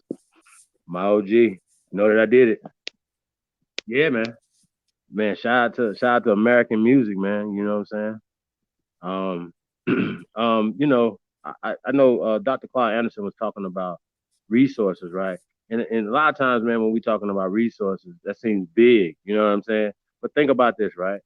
The Las Vegas, Mopa, Peyote Indians, right? Right? Here in Las Vegas, right? The Southern Coyotes, right? Are getting into harnessing the sun. That is a resource. So this is a resource that this state needs because it buys energy from other places. Okay. So not only can they provide energy for themselves, their tribe, but now they can enrich themselves off of selling um the sun, the energy that they're harnessing. So I think that's a great idea. God damn.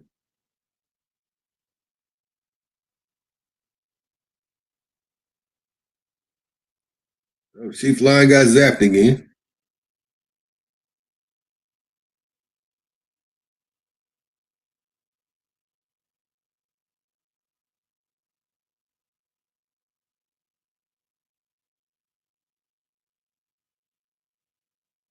That's weird. I got kicked out 2 times. All right, here we go. We got you back. Yeah, maybe knock me out. Yeah, they knocked me out twice. Yeah, I must be really driving something, man. So, hey, man, like we saying, man, it's really if we sitting back and just watching, other people, and we just hating, we're not, applying some of the things that other communities are doing. That's good. The one thing is you're not hearing about a lot of, they were having these type of Asian on Asian crime, for instance. You know what I'm saying? Um, most crime is economically based in the first place. Everybody knows this. This is, you know what I'm saying? It's economically based. Most crimes, and I'm saying all crimes, but most crimes are economically based. And if you're in an economic um, depressed state, you're going to have crime in that state. No matter who you are, what the situation is, where you at, you're going to have hopelessness and desperation. So in America, that needs to be eradicated. It should not exist in America. We don't actually don't even need a poor class. Or like I said, I don't agree with everything, you know what I'm saying? And I understand what he was saying, but we do not need a, a, a underclass, a poor class. We don't need that. In order for this system to work, right? They think that, in order for them to maintain their power, that you have to have poor people involved in the situation. I don't think that has to happen. You know what I'm saying? I mean, shit, people, you see affluent communities all over the place. Other people come into the community and work for these people, but once again, you're providing jobs and other things, whatever, to enrich other people. Why would you have to have this kind of system in place anywhere where you have to have classes? You know what I'm saying? Now, I don't believe in social. I believe that, some people are a little bit more talented than other people or whatever. Then, people are working more together, right? And that's what we're talking about, working together. So when we're talking peace, with peace comes unity. With these things come prosperity. Like that's how they work. Like nobody's gonna build anything in nowhere where people are shooting people at. Like why would you build there? Like who wants to do that, right? And so a lot of times it takes the men within the communities to change the conditions that's going on in the community and really start investing back in the community. Now, this might be giving up some stuff or whatever, but these are the things that need to manifest themselves. So I would say it, right? When we're talking about tax breaks and being tax exempt, if somebody is rebuilding up the inner cities and stuff like that or whatever, I'm sure that they're getting tax credit.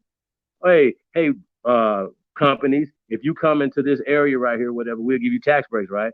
Mayors do this, governors do this, presidents do this, whatever.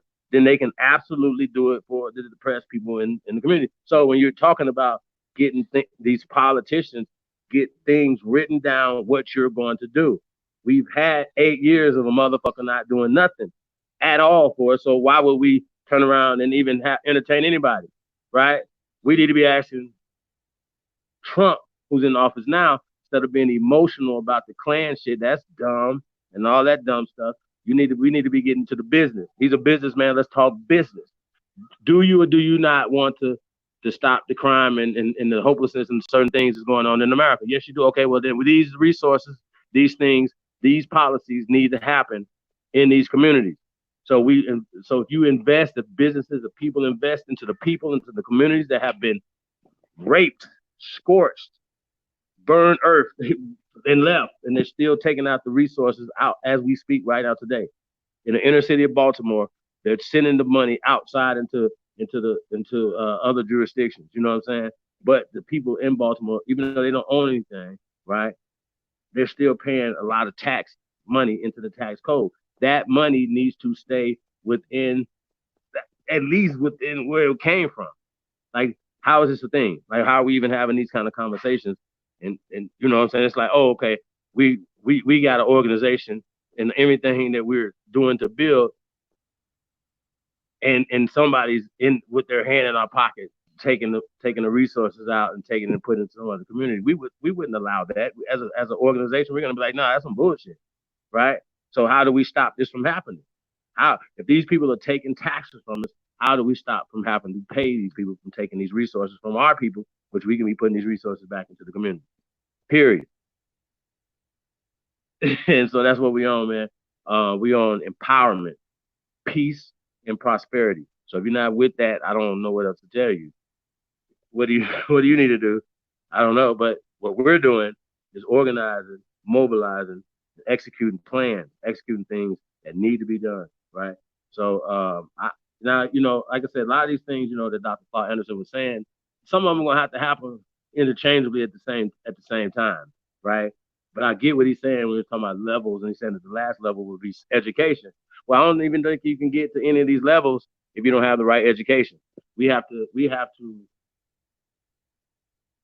educate our children at home. Period.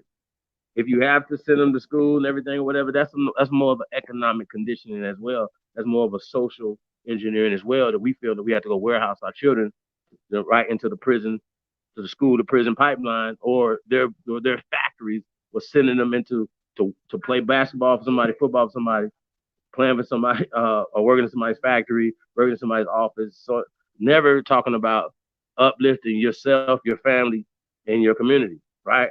How many cookies have you sold fundraising for the school? How many, you know what I'm saying, candy bars and all these different things that we have done to support their industry, their institution that are indoctrinating our people. Okay. So these are the things that need to be changed. And I mean, I don't know. Like, the education has to be on the first floor. Even before you can get to the first floor of this building, like I said, these are the tweaks that might have to happen.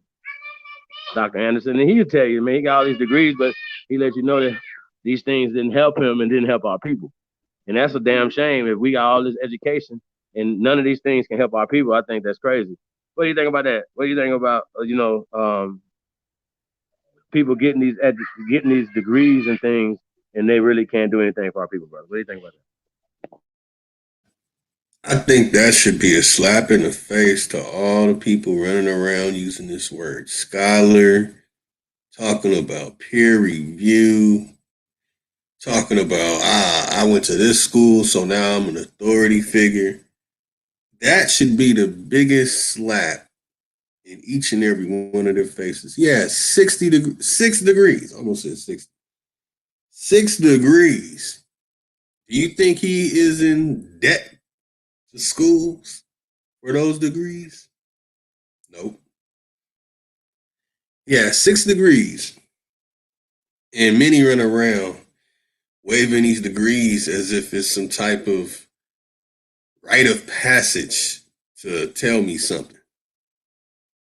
And he said that those are just tools. It's not even like the important thing, they're just tools. And you need to know how to use your tool. It's like having a tool.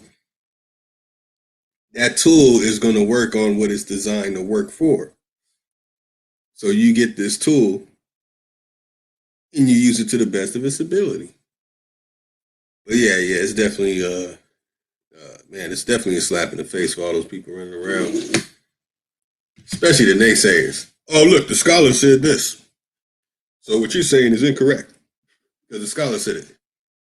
Well, I say that scholar has a tool, and if that tool is not in whatever talking about, because that person can talk about whatever, but on topic, utilizing those tools.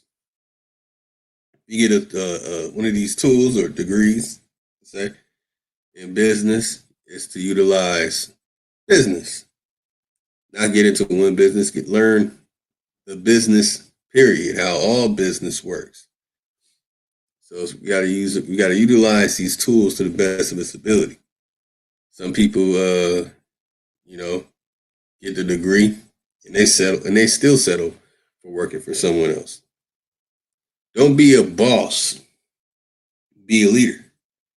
So when you're in that position where people actually call you boss, it will be a we thing, not a I thing. When it comes to that, something I got from good brothers and sisters in the Bay League recently about that. That's pertaining to this, and now that I see this, a slap in the face to a lot of people who call themselves scholars and all that. That it's time that we ask them who have these tools, like, let's utilize this. Let's get it to the best of our ability. How can we all benefit? How can we help? How do we all get these tools without owing all this money, like getting a tool, but you just rented the tool? So if you go get a degree, but you owe the school all this money and you can't pay that money, do they come take your degree away? Does the IRS or the repo come take your tool away? Something to think about when it comes to that. It's complicated when you have to pay a certain amount in order to receive that degree. You have a commercial where the person graduating is like at a ticking, like when you get a ticket and you're getting on the subway. This commercial is hilarious because it's literally how it is now. It's a money thing when it comes to this degree. But when you get it, use it to the best of your ability. People get that degree. Like, I got this degree, and they go get a job for 20 years. Take it to the max. You know what I'm saying? To the max. Family. That's all I got, man. I'm about to pass out. Yeah, man, we can go ahead and shut this thing down, y'all.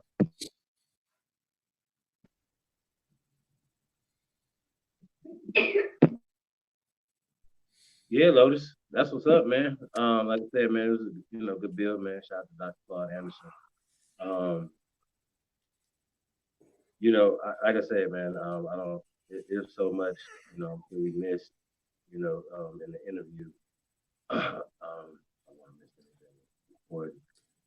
Like I said, the importance of the Peace and Prosperity Conference, man. The tour, the tour for me is, obviously promo. We're doing radio promotions. You know what I'm saying?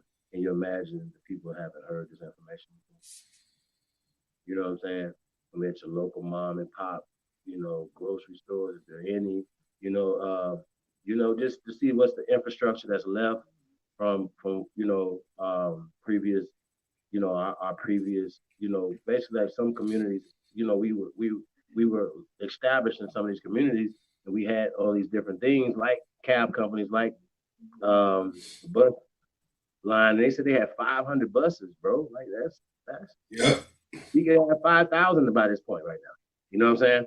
Oh, it was something that Charlamagne asked me. He said, "Well, couldn't you guys have went down to and loaned, Martin Luther King him some buses down?" And Jordan, he was like, "Yo, well, we were a little bit more, they were struggling themselves. You know what I'm saying, to stay afloat. So, because of different families that were part and owned the bus line and stuff like that or whatever. So, man, can y'all imagine that we never had lost our economic base and we kept building? And I used the Negro League. Like, I don't like watching baseball, for instance, right? But guess what? Our baseball league is entertaining because we're entertaining people. You know what I'm saying? And we did shows and different things like that. We gathered and people were also, like information was being circulated. You know what I'm saying? Um, uh, not only you know what I'm saying, from these teams and from these people traveling around and coming and going to different places, visiting, doing certain things, whatever. People got to, a lot of information travel around. You know what I'm saying? But the economics. Can you imagine? Not only the Negro leagues, but the hotels and all these other things. So you know what I'm saying? The restaurant would have still been economically in the Aborigines' hands. That's important. So when we did the fucking how to sell to a Negro, like this is real. Like the whole world knows how to sell it to us except us. That's dumb. Like it doesn't even make any sense at all, y'all. Zero. When you look up into the stadiums and the basketball thing, even though that's primarily us playing and this our sport, right? Something we invented. They're in the stadium. Why? What's going on? What is going on that we don't know? What's going on? What's going on within this their community, their camaraderie? You know what I'm saying? Yo, and I heard this is a sidebar. I heard Kaepernick shoes sold out in minutes. What you think? What you think about this, bro? What's going on? What the hell's going on, y'all? What the hell is going on? Happening. I didn't even know he had shoes. Damn. Oh Really yeah, got back. Air Force One edition, the Colin Kaepernick edition. Now look, granted that I'm sure like the thing that Nike do y'all, they will under um produce a shoe or even hold a shipment out, right? To make it to create that illusion. They want to keep the demand going. So we're not gonna really fall for it sold out in minutes, y'all. So I don't want to be that guy, y'all. I kind of want to always, you know, let people know the real. Like so that's real. However, it's still a demand for Colin Kaepernick shoe, and it sold out in minutes, brother, according to them. So like I said, I just wanted to break that down, y'all. Like I don't know if you're never gonna hear that anywhere else, but you already hear it. Like like they do not produce enough shoes or make these shoes available to keep the demand higher than the supply. You guys understand? So that's just sort of that. So Lotus, man, let's go ahead, Brad. Let's go ahead and shut this thing down, yo. And we'll be back tomorrow, y'all. And we're gonna get it in. Um, we're gonna get in with the short boy shorties, man. It's a lot going on over in the Pan African community, y'all. So, as usual, man, you have a boat sinking, a ship sinking, just let it sink, you know what I'm saying? But, we're gonna have to at least watch it though, y'all. Eat some popcorn or something, man. So talk about it. So there's a lot going on within the Pan African community, y'all. So I know they're losing people by the day because you know what thing people are doing? When you're talking foundational Black Americans, when you're talking ADOS, right? They're searching their lineage. They don't, and right now, niggas don't even want to be from Africa. Niggas don't even want to be from nowhere but Alabama. They don't even want to be from Mississippi. They don't, I mean, not Mississippi. They don't want to be from Jamaica, nowhere. Niggas is like, man, like this, like it's a trendy thing to be an American right now. Whether you call yourself a native Black American, it doesn't matter. Like you're transitioning. You know what I'm saying in your understanding, like spiritually, mentally. You know what I'm saying. Like people are growing. I think that's a wonderful thing. So when the devil's planning, we're planning even harder, and we execute these plans. So that's just what it is, man. And I heard somebody say yesterday, don't say the plans until you already have done them and stuff like that. That's facts. I absolutely agree. So I'm gonna take that advice wholeheartedly. Um, we're just gonna keep grinding, y'all. We're gonna keep building. That's all we can say, man. Support the real. So I can say, man, Lotus, you got anything else to say before we get up out here?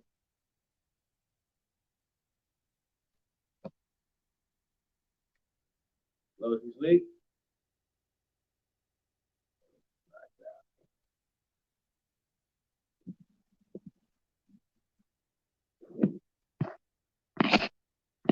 Uh-oh. Lotus.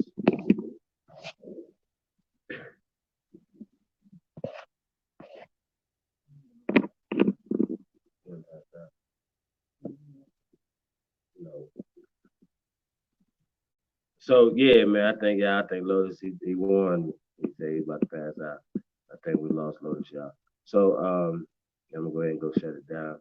Let me see the chat. Hyena Chief in the building. Olit, Ocio, Halito. We got Grassroots Truth in the building. Had all the resources possible during so-called Great Depression, right after so-called slavery. Yeah, I mean they say that the Reconstruction, right? Think about this Reconstruction. Like, wait a minute, who constructed the first stuff that was torn down, so you can reconstruct it, right? Just think about that, and just look at that in Washington D.C. with the White House, right? Who built the first one, and then when they tore that down, who reconstructed it? Okay, let's just say that. Let's go. Oh, they be like they were slaves. And like, niggas wasn't even slaves, man. Like this shit be crazy, y'all. So they just be saying a lot of stuff, man. Uh, uh, yeah. All right, Hyena said, check me out, bro, and leave me a comment. Okay, I got you. I'll definitely do that, bro. Come check you out. Y'all, man, go subscribe to everybody, man. Channel. You know what I'm saying? Go subscribe to Hyena Chief. Whoever does videos, man, like we don't mind. You know, us promoting, us people that look out for us, man. Shout out to Julie Carey in the building. Purple Panthers, awesome. Yeah, yeah, red and blue make purple fist. Negro Indian situation going to be carefully examined. Real Indians try to keep.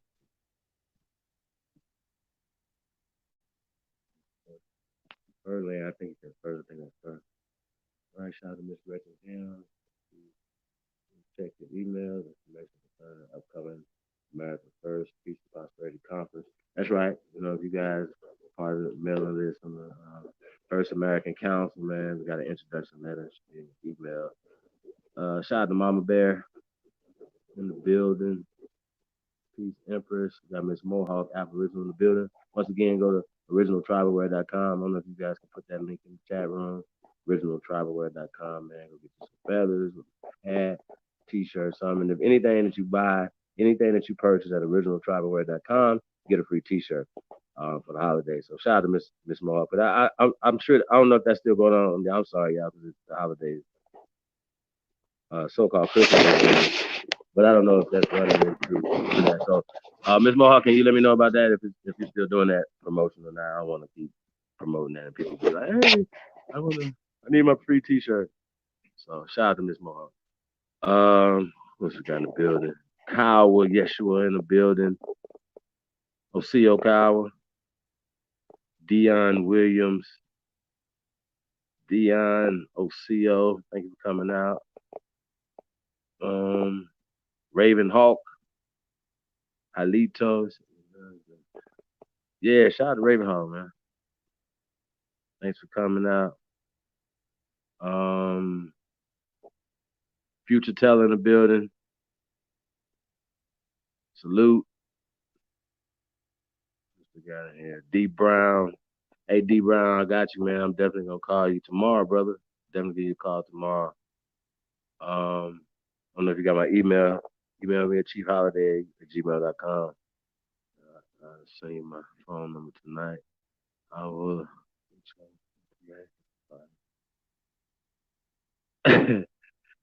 Yeah.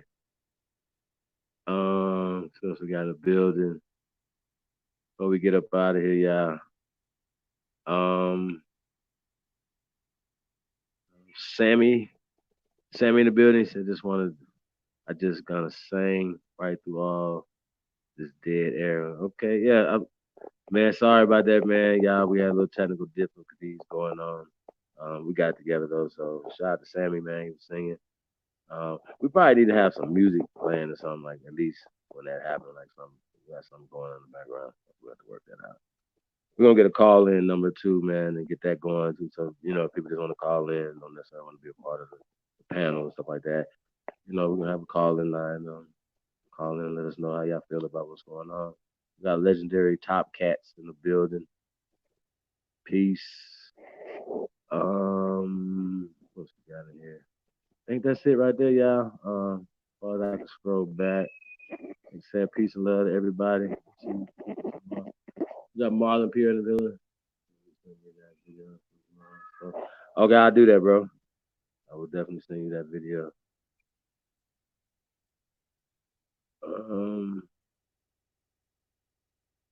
Yeah, that's about it, yeah. So like I said, we got Rick Ross. Why 50 Cent can't do me like Ja Rule from Pahokee, Florida. Shout out to Pahokee, Florida, man.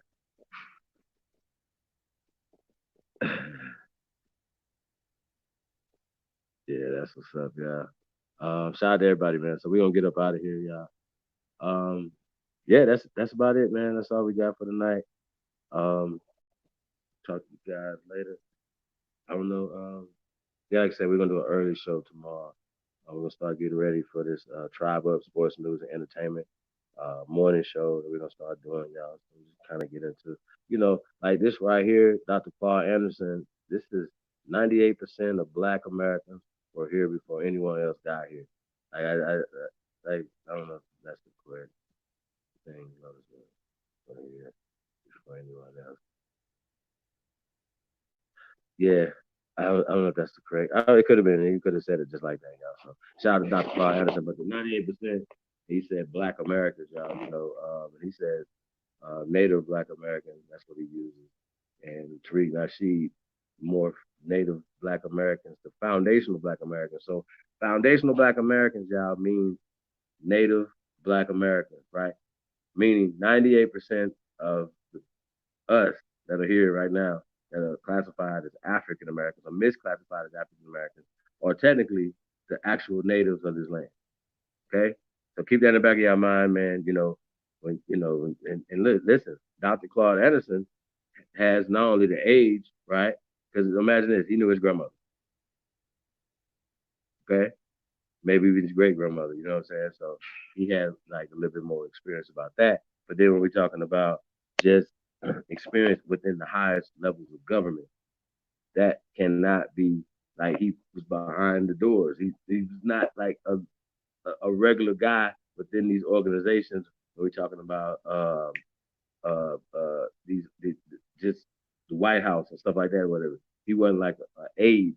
He was the man. Some of these guys are even more powerful than actual presidents and people like that, or whatever. So, yeah, like I said, I would love to have a conversation with him off the record. You know what I'm saying? In private, because I know some things that we can learn. He can tell us that he literally can't tell us. You know, on air. So I I I account a lot of that as well because he understands where he's at and he don't want to jeopardize. Like he said, he told Charlamagne that he loved them and he was going to protect them. So so meaning he could have came on there and put them in a fucked up position. Y'all understand what I'm saying? With their bosses. Okay, you don't want to fuck off of they, you know what I'm saying, stuff. So we always got to think about that too, y'all. So yeah, man, like I said, man, we just got to keep pushing y'all and just keep being the clean glass of water that the world needs, y'all. So yeah, man, peace and love to everybody, man. Get up out of here. Lotus, you there? Make sure Lotus gone, y'all. All right, man. Get up out of here. Hold on a second.